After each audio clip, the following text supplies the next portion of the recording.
O Senhor logo vem, meus irmãos. Você está no canal Lendo com Claudinha. Livro Fundamentos do Lar Cristão. Página 37. Tópico: o raciocínio do cristão.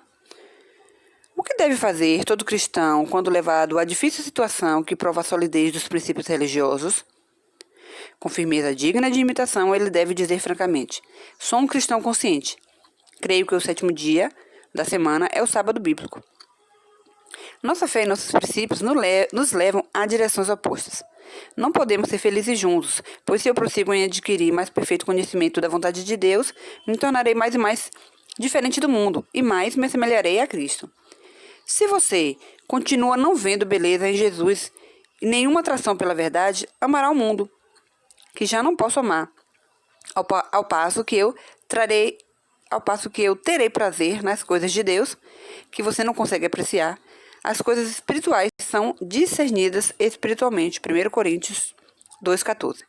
Sem discernimento espiritual, você será incapaz de ver os direitos que Deus tem sobre mim, ou de avaliar minhas obrigações para com o mestre a quem sirvo. Então você achará que eu o negligencio por causa de meus deveres religiosos. Você não se sentirá feliz. Terá ciúmes da afeição que consagro a Deus. E me sentirei só em minha crença religiosa. Quando seus pontos de vista mudarem, quando seu coração atender às reivindicações de Deus e aprender a amar meu Salvador, então poderá reatar nosso relacionamento.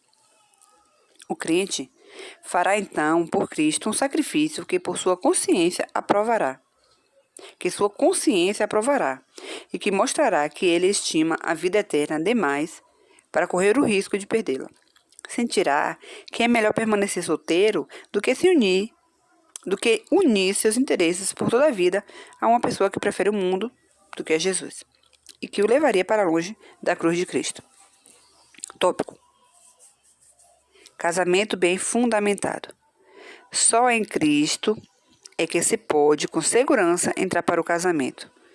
Os laços bem mais íntimos do amor humano devem derivar do amor divino.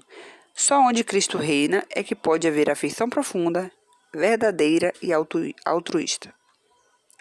Tópico: conversão depois de casado. A pessoa que entrou na relação matrimonial quando ainda não era convertida se coloca pela conversão sob uma obrigação maior de ser fiel à esposa com quem está casada, por mais que sejam diferentes com respeito à fé religiosa. Entretanto, as exigências de Deus devem ser postas acima de toda a relação terrena, mesmo que venham provas e perseguições.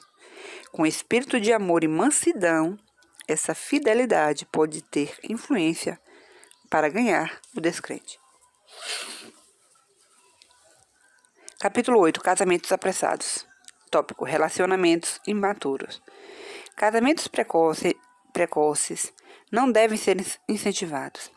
Uma relação tão importante como a do casamento, e tão vasta no alcance de seus resultados, não deve ser assumida precipitadamente, sem preparo suficiente, e antes de estarem bem desenvolvidas as capacidades mentais e físicas.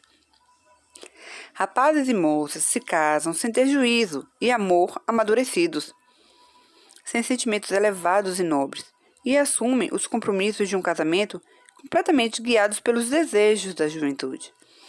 Compromissos assumidos por pessoas muito novas frequentemente têm resultados em uniões infelizes ou em separações vergonhosas. As uniões precoces, formadas sem o consentimento dos pais, raramente são felizes. As afeições juvenis devem ser refreadas até chegar o período em que tenha idade e experiência suficiente para tornar sua manifestação correta e segura. Os que não se controlarem, estarão em perigo de viver uma existência infeliz. Um adolescente é incapaz de julgar se uma pessoa tão jovem quanto ele é adequada para ser sua companheira por toda a vida. Depois que se tornam mais maduros, veem-se presos um ao outro por toda a vida, e talvez absolutamente despreparados para fazer feliz um ao outro. Então, em vez de tornar sua situação a melhor possível, surgem críticas e a brecha que os separa se amplia até que se estabeleça a indiferença e a negligência de um para com o outro. Para eles não existe nada de sagrado na palavra lar. A própria atmosfera é envenenada por palavras rudes e censuras amargas. Os casamentos precoces produzem grande parte dos males que se predominam hoje. O casamento realizado cedo demais não promove nem a saúde física, nem o vigor mental. A razão é bem pouco exercida nesse assunto. Muitos jovens agem por impulso. Esse passo que os afeta seriamente para o bem ou para o mal, e que será uma bênção ou maldição por toda a vida, é muitas vezes dado precipitadamente.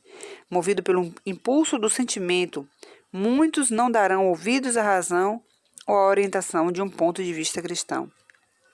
Satanás está constantemente ocupado em levar jovens inexperientes à união matrimonial.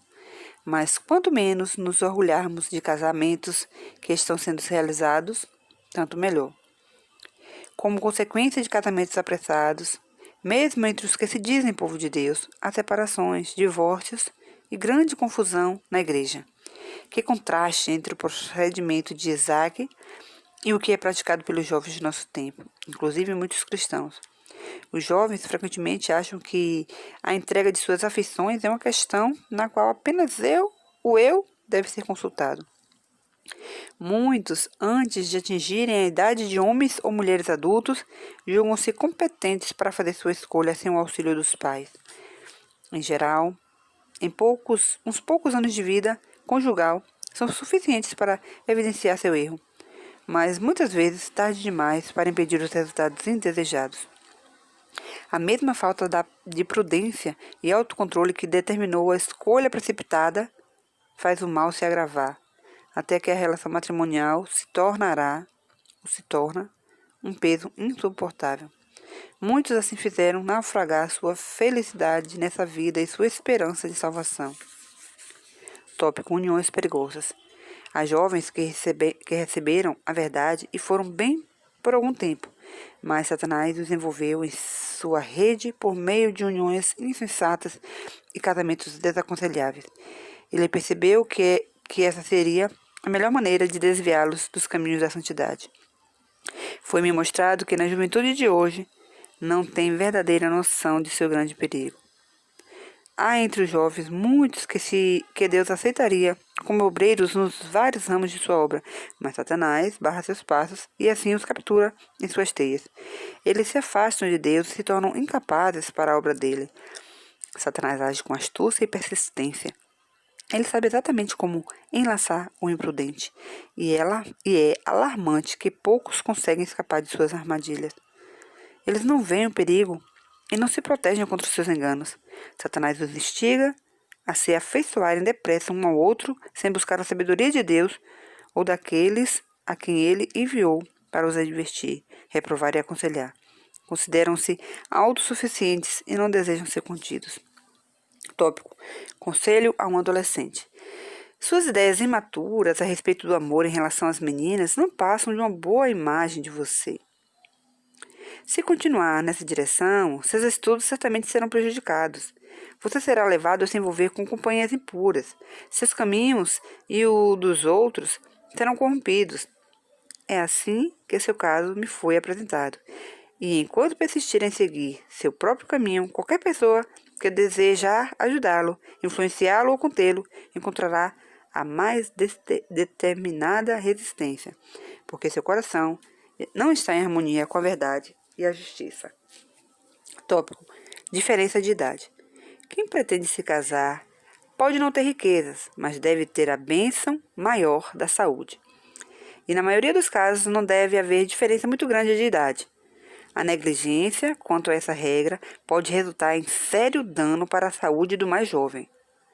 E é comum os filhos serem lesados física e mentalmente. Eles não podem receber de um pai idoso o cuidado e o companheirismo que os mais jovens exigem, e estão sujeitos a ficar privados do pai ou da mãe pela morte deles, justamente quando o amor e a orientação seriam mais necessários. Por hoje é isso. Que Jesus te abençoe e te guarde.